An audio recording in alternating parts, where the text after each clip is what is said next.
Shalom, selamat pagi Bapak Ibu Saudara sekalian. Kita akan belajar membaca dan merenungkan kebenaran firman Tuhan yang saya akan ambil satu ayat saja. Dalam Mazmur Perjanjian Lama, Mazmur 62 ayat yang kedua.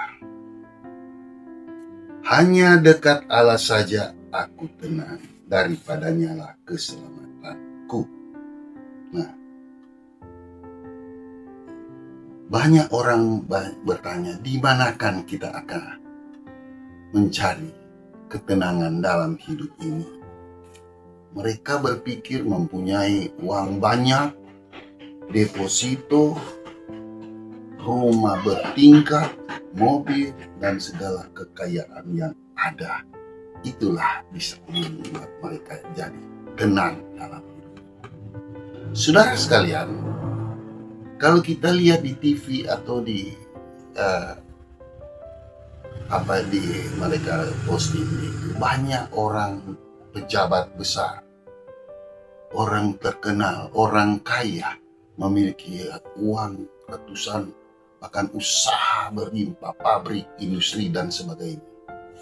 Namanya termasuk mengakhiri hidupnya dengan cara bunuh diri, loncat dari hotel berbintang atau di tempat-tempat yang tinggi. Tapi Alkitab sudah menyediakan sarananya. Ayat yang kita baca tadi, Raja Daud berkata, hanya dekat Allah saja aku tenang.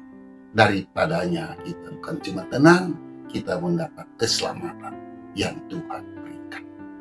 Nah, saudara, Daud ini mempunyai pasukan yang banyak, tetapi dia tidak percaya kehidupannya, mempercayai kehidupannya pada orang terdekat atau pada manusia. Tetapi dia berharap bersandar, menyerahkan sepenuhnya ke dalam tangan Tuhan. Itulah dia selalu berhasil dalam perang, dalam menghadapi apapun saja, Tuhan tetap bela dia.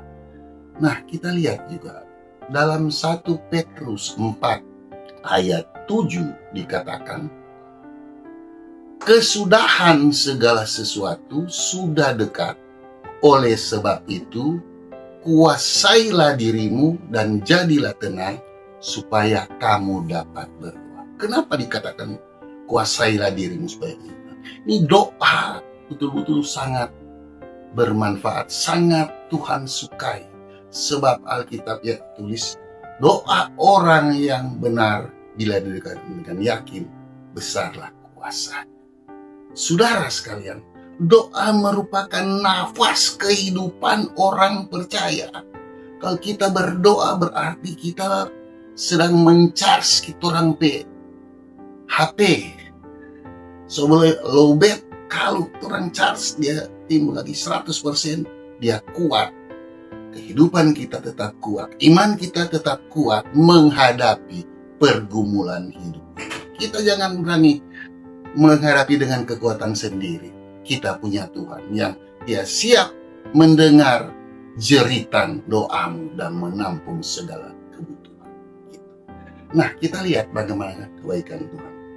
Mari engkau tetap setia dan tetap takut akan Tuhan. Belajar dengar-dengar. Kunci daripada hidup dalam ketenangan atau suatu kesimpulan, saudara, ada 3 hal. Yang pertama, hidup melekat dengan Tuhan, mendekat dan melekat.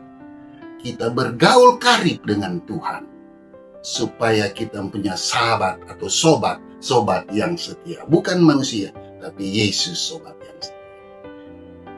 Saudara, yang kedua, kita harus punya penyerahan diri, hidup dalam kerendahan, tunduk pada perintah Tuhan, lakukan perintah Tuhan, dan tetap setia untuk bersyukur di dalam Tuhan.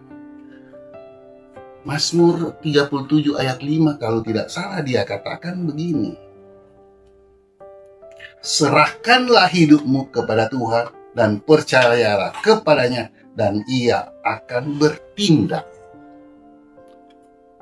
Kita serahkan kehidupan kekhawatiran kepada Tuhan, walaupun mengalami badai gelombang, pergumulan, tetap Tuhan akan bertindak. Tuhan akan bela, Tuhan akan tolong tepat pada waktunya. Kalau kita hidup dalam kebenaran, menyerahkan sepenuhnya permasalahan kehidupan kita ke dalam tangan Tuhan. Yang ketiga,